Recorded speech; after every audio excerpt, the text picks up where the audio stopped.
The journey always begins somewhere. It can start from weakness, from aspiration, and even conquest. It can lead to amazing places with opportunities that define you. And that journey can bring you full circle, rekindle past dreams, and surround you with amazing people with incredible stories of inspiration.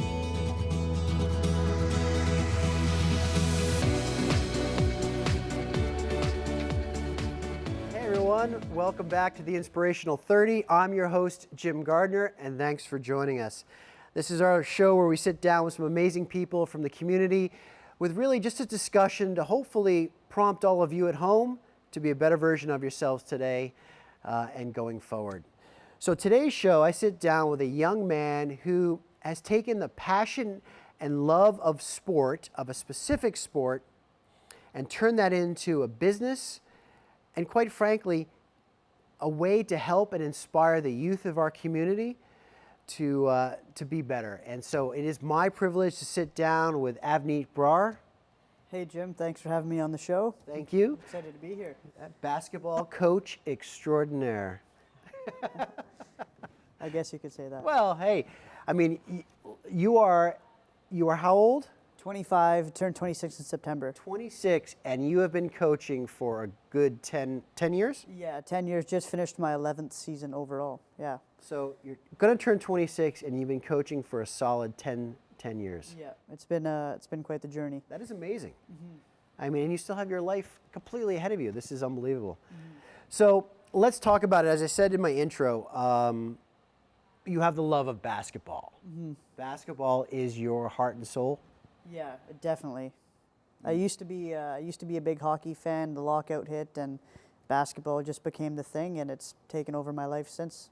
Amazing. So let's talk about. I mean, you're only 25, mm-hmm. and so I mean, your high school days, your younger basketball days aren't that far behind you. Mm-hmm. So take us back.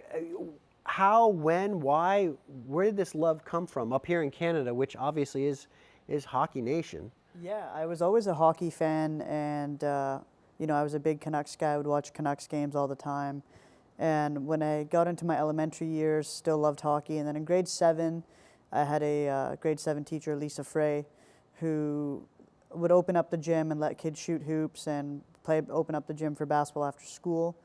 And hockey went into lockout going into my grade 8 year, and from there basketball just kind of became the thing to do, and I was fortunate to attend a school where basketball is very important, and I was given a lot of opportunities to develop as a coach.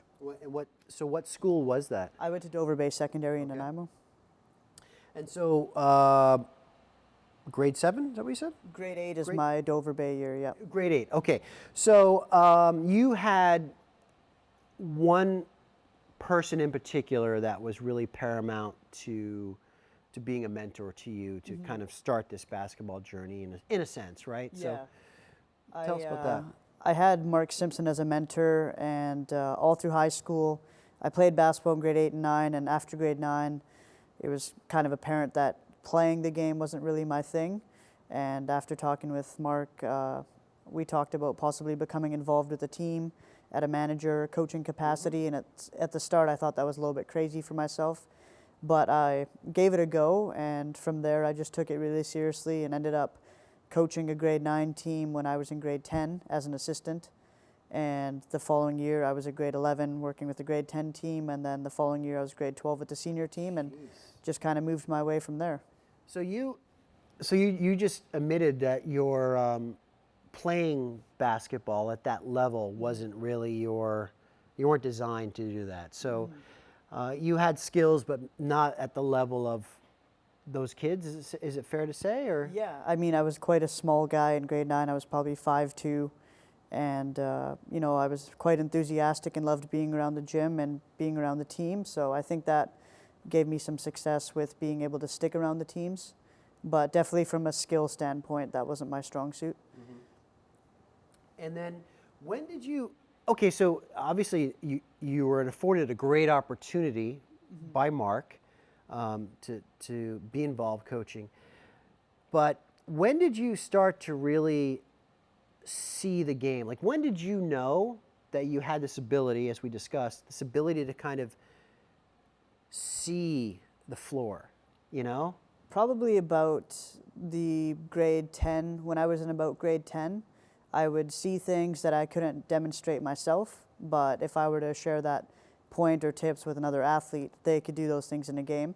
So I thought, hey, maybe, you know, I've kind of got a bit of a knack per se for coaching, and, you know, I thought I may have known a lot back then, and 10 years later, I think I know a lot more now, and hopefully that feeling keeps occurring. I'm sure, right? But it's great because I've read a lot of sports books, and a lot of the coaches that I follow, and even athletes, they talk about having that vision. Like things slow down, like a high paced sport like basketball, everything slows down, and you're able to kind of see things that other people aren't able to see, you know. And so you've taken that. So, you know, yeah, you didn't have the one route, which is skilled player, has a nice career, goes back into coaching because that's what he knows and loves. You went the other route, which is, I love the sport, I'm average at it, right? But I have some of these other innate abilities which help me to contribute, right? Yeah, and just seeing the game from the sidelines almost gives you a third person or outsider's perspective. So being able to share that with somebody that's always playing in the game, I think that lets them take a step back and kind of see what you're trying to express and maybe help them improve their game. Sure, sure. Now, what was it like though? I mean, I know you're a while removed from it, but maybe take me into the mental train of thought when you started first to get involved with the team. Was there some hesitation because, you know, you were only the same age as these or only a year older than some of these kids that you turn around and were coaching, but yet you really couldn't make the team because your skill set wasn't as high? So was there kind of some roadblocks along those ways, you know? Not so much a roadblock, more so just excitement that, you know, I could continue to be around the team, and every day I would try and provide you know, some different input or bring a different role. If I was told to look for a certain trend or thing, if I'm scouting a team, I would try and really take that seriously. But there wasn't many roadblocks. I was really lucky to have supportive teammates and players that I coached. And I think that was kind of the laying of the foundation for me being seen as a coach. If it wasn't for those guys, you know, they could have easily trumped my experience and disregarded me, but they were very supportive, and I'm really lucky for that. Well said. Well said. I mean, well, and that's a true aspect of a team, right? Right? No one is above each other. So amazing. Now, so you kept coaching, and then you went on to university. So let's delve into that, because that is a big thing, you know, on your resume, another checklist. Let's talk about that. Yeah, I just in 2011 I coached a season with Mark Simpson and Matt Kosminski, who's now the VIU head coach, as well as Chris Franklin, who coaches at Oak Bay Secondary in Victoria. And the following year I head coached a junior boys team, and when that season ended, the VIU men's basketball head coaching job was open, and Coach Kosminski applied and obtained the job and asked me to help out, and I was just over the moon excited. And yeah, I just finished my 5th season up there. It's been quite a crazy journey, and we've had some success as a team, and yeah, it's just been awesome. So 5 years at VIU. Yeah, 5 years, or 5 seasons just finished. 5 seasons, VIU, Yep. And so how, I think wasn't there a national championship in that mix? Yeah, our very first year, we won the national championship in Montreal. You and Matt, your very first year? Yeah, and we had 2 other coaches with us, Scott Marr and Jim Njai. So the 4 of us have been a team for the last 5 years as a coaching staff. And yeah, we won the national championship in St. Anne de Bellevue, Quebec. Wow. Let's just pause there for a sec. What was that like? I mean, for you personally, I know amazing, but considering a short time ago, you were a little kid, you know, sitting on the bench or trying to learn the sport or play the sport, and now you're involved in a national championship team. It was really an indescribable feeling, and when I see some of the members that were on that team, even just around town or when they come by a practice now that have graduated, it's still just that feeling that you see them and you're just so excited to see them, and you know you've shared that special moment together. I mean, going from a team and a new staff and a lot of new players to winning the national championship, essentially being the best team in the country at that level, is just quite a journey. We ended up playing a team from Prince Edward Island, so 2 teams from 2 opposite coasts from an island met in Quebec and played for all the stakes. Wow. How close was the game? We won 77-70. It was quite a defensive battle, yeah. Amazing, amazing. How the college game versus high school? Let's talk about that. Like, so obviously there's different levels of ability as we climb up that ladder of age too, right? But how's the game different when you were coaching at Dover and as opposed to VIU? I think a lot of it is just in the ease of scouting. Game films are posted online, so it's a little bit easier to scout as opposed to having to drive from Nanaimo to Victoria to scout a game. You can watch the game online at home. But I was very fortunate that at Dover Bay, Coach Simpson really laid the foundation of preparation and what it really took to scout. So when I got the VIU coaching position, it wasn't all that new to me to scout a team or scout for certain tendencies or walk through what an opponent may do. We'd been doing that in high school. So there was a level of familiarity with that. And now is that one of your strong suits, to really go out there and analyze and break down a future competitor? Yeah, that's what I've been tasked with often throughout my 5 years at VIU. Scouting other teams, actions they run, trying to pick up what they call the plays and what their maybe top 3 players can do in certain situations. Cool. Cool.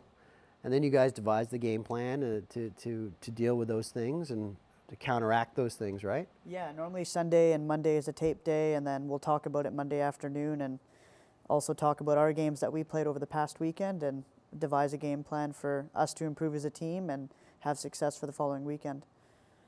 Cool, cool. So, and from VIU, now you've also been involved with, you've done some pro camps or things where you've been involved with athletes from the NBA, correct?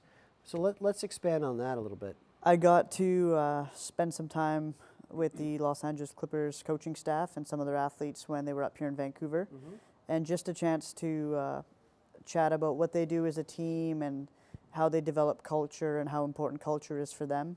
I think a lot of teams talk about culture and have a lot of different meanings for it, but to see what it meant to a pro organization was really neat. And then did you take that and obviously assimilate some of that back to your staff and your team? Yeah, we talked about it a little bit, and obviously they're in different situations where guys are getting traded mid-season. So the biggest thing I took away from it is how to accommodate people that are just coming into your team or situation and how they can learn the culture that you have as a team. I think that was really important to take away. Cool. Because obviously with VIU, there's scholarships involved, correct? So you have players that you may have not seen grow up here locally on the island. I mean, they come from the States, they come from all over, correct? Right, yeah. We get athletes from various regions of Canada as well as various regions of the States. So we've had athletes from Iowa and Texas and California, Washington, Oregon. So from all over the place, and to have those athletes come with our team and learn the way that we do things, it can be a challenging journey sometimes, but it's quite neat towards the end of the year. Cool. And obviously having that kind of setup to assimilate them into the culture, as we were just discussing, is huge, and that leads to better success, better team cohesion, I would think, right? Yeah, for sure. And I mean, Coach Matt does a great job at trying to have the new recruits visit a little bit early if they can and get to spend a little bit of time around our team. And we do a lot as a team throughout the course of the year, so I think we really progress how together we can work. Yeah, cool.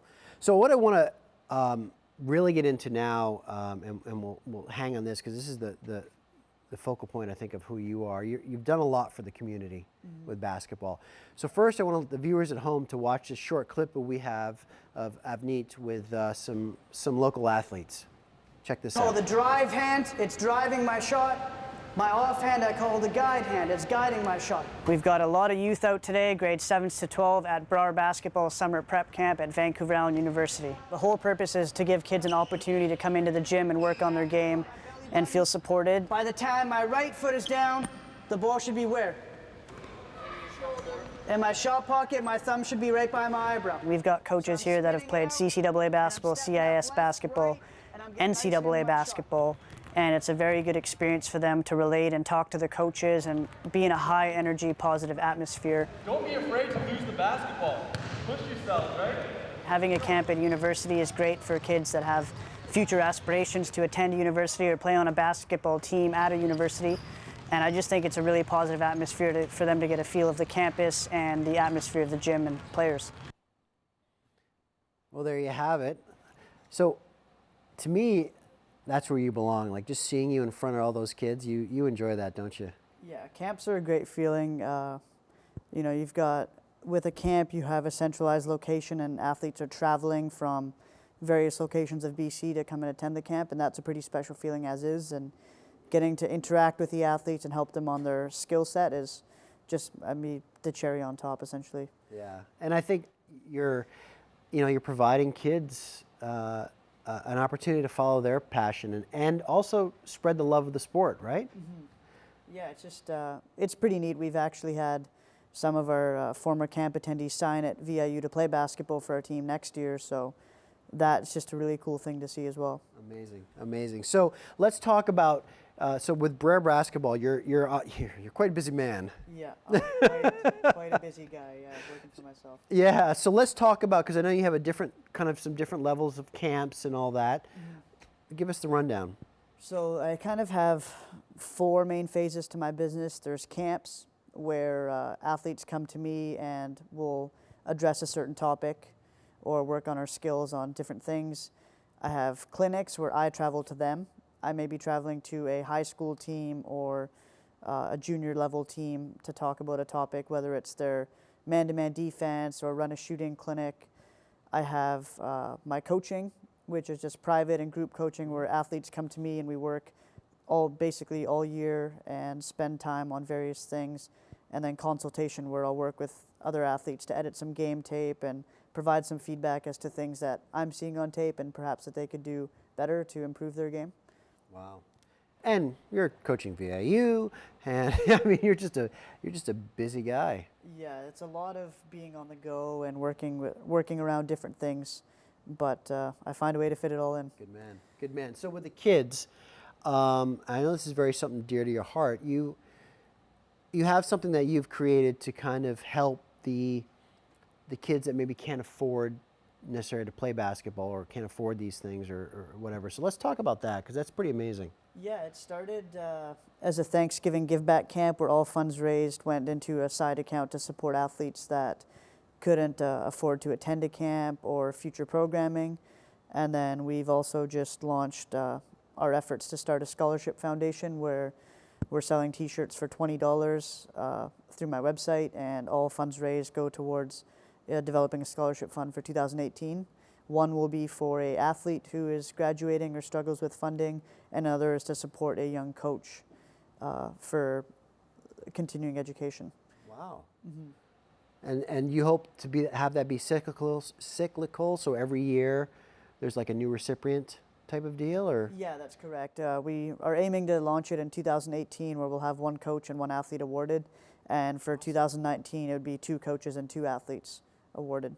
Great. Just to see how big we can grow the movement and support people in the community and people that are doing some great things with the game of basketball. Yeah, and so you still have give back camps throughout the year sprinkled in, or how's it work? Yeah, I try and have one every 2 to 3 months, and yeah, it's normally a $20 camp, $25 camp where athletes receive 2 to 3 hours of coaching, and their participation in the camp and their purchase of camp attendance actually goes towards helping other athletes. So I think they, not only do they get some coaching, but they get to feel a great sense of ownership and creating an opportunity for others. Wow. What's next on your horizon? You're so young still. The world is your oyster. What's going on with you and Hoop in the future? I'm really enjoying developing the local academies and local training centers for athletes. We've got our Buckets Academy, which is elementary coaching, and Ballers, which is for the female coaching training center. And just trying to grow that. I mean, the ages of emails that I'm getting are, parents want their grade 1 to enroll and grade 2 to enroll. So looking at stretching the academy where it might be a kindergarten through 12 training center. And Wow. yeah, providing opportunities, just getting kids playing at a young age. Now, obviously you're spearheading this, but you must have some people that are helping you out on this. Is it a collaborative thing to do all this? I talk with various people around the province about how to solidify, developing the academies and support. And once we've got enough interest, and from there I have a coaching staff that's picked, but it's nobody's working a full-time situation yet. Of course, right? Wow. So here you are at almost 26. If I had to put you on the spot, which I will, I mean, what at this state, like, what has basketball meant to you? I mean, what is that game to you? It's been everything. To have 2 words for it, it's probably been an opportunity and a challenge. It's really given me a chance to be involved in something, and it's challenged me to push myself in ways that I didn't think I could, and develop myself in ways that I may not have seen myself initially. Going from being a 15-year-old coach to now being affiliated with the university athletics program is quite a unique experience. Absolutely. And as much as I'm trying to embrace that and soak it all in still, I'm still trying to push and develop and give back to the youth. Of course. Mm-hmm. No, commendable for sure. And I think, obviously I know, I mean, you're an inspiration to people who love the sport, but, given the way that you fell into the sport, I mean, I think you're also an inspiration to a lot of people out there, not only in basketball, but others that maybe couldn't achieve things physically, but there's still plenty of opportunities to be involved with something that you love that much. For sure, and I think I like to use a sport model as a relatable situation, but I mean, if you're finishing your football career, your hockey career, your volleyball career, and not pursuing with post-secondary athletics, I still think there's a great opportunity to get involved at a youth level. It'll likely be volunteering initially, but I encourage people to still take that really seriously and excel at that role, and just give back to the kids and work their way up. You may start coaching a U11 soccer team and move your way up to U15, and before you know it, you may have some involvement at a university athletics program in some capacity. Sure. So I really encourage people to give it a shot, ask if there's ways to be involved, as opposed to saying, okay, my career is done, my involvement with the sport itself is done. Yeah, and I mean, we do have to wrap up, but I think that's almost something that, I don't want to say mandatory, but I mean, like, I feel like when sports give athletes something, I think it's a response. The athletes should be giving back at some point. I really do. Coaching for me was coaching, because it really has defined. I mean, you can see these kids on the court. I mean, basketball is defining them, right? Mm-hmm. You've had athletes at university where that is who they are. Right, yeah, and even just seeing athletes that I started coaching in grade 3 that are just entering high school now, or we talk about the experience of 2 recruits that we have coming in that I started working with in grade 8, and now they've signed to the university to play. So, I mean, it's taken them some places, and it's given them a sense of joy and something to look forward to and something to work towards. And, I think it is a goal of mine that all the athletes that play for me at some point will coach in some capacity. That would be a really good feeling for me. Amazing. Well, great, man. What I want to do is I want to end with 5 questions for you, off the top of your head. All right. They won't be like defensive schemes or anything like that, all right? Yeah, I don't want to give too much of that away. What has life taught you so far? Oh, that's a heavy hitter question. It's taught me that there's going to be opportunities, and you may not like all of them, but you can work towards carving your own opportunity throughout them. So, for my instance, playing basketball wasn't my situation, and I may not have liked that at the time, but I had a chance to pursue something else and really take it seriously. I love it, man. Love it. What's the one word that describes you best? Resilient. What's the one thing you wish your parents told you? There's going to be more bumps than you may have anticipated. Good one. Yeah, that's the truth, huh? Yeah. Most impactful decision of your short life so far? I'd have to say, you know, starting to coach. Yeah. Yeah. Yeah, for sure. Last one for you. If you were to have grandkids down the road, years from now, and they saw a picture of you way back when, how would you want them to feel about you? I'd want them to see somebody that just, you know, kind of wears their heart on their sleeve and just gleams with passion and enthusiasm. And yeah, that'd be probably the Great. two things, passion and enthusiasm. Great answer. Well, it's been a pleasure to sit down with you, delve into the basketball world, but really just delve into your story, which is an inspiration to me for sure. So thank you for sharing. Appreciate it. Thanks for having me on the show. It was My an honor pleasure. to be here. My pleasure. So there's another episode of the Inspirational 30 coming to an end. I think Avneet is a great insight into sport. It's not always about the accomplishments. It's not always about the ability. It's also about giving back to the sport. And, you know, he honed a different skill set to succeed and stick with something that he really liked and loved and filled him with joy. And that is his purpose. And so, you know, to all of us at home watching this, you know, take a little bit of Avneet with you when you go into your work life and your rec life and all those things, and you know, just hone some areas and make you a better you. Thanks for watching, and we will see you on the next episode of the Inspirational 30. Cheers. Thanks, buddy.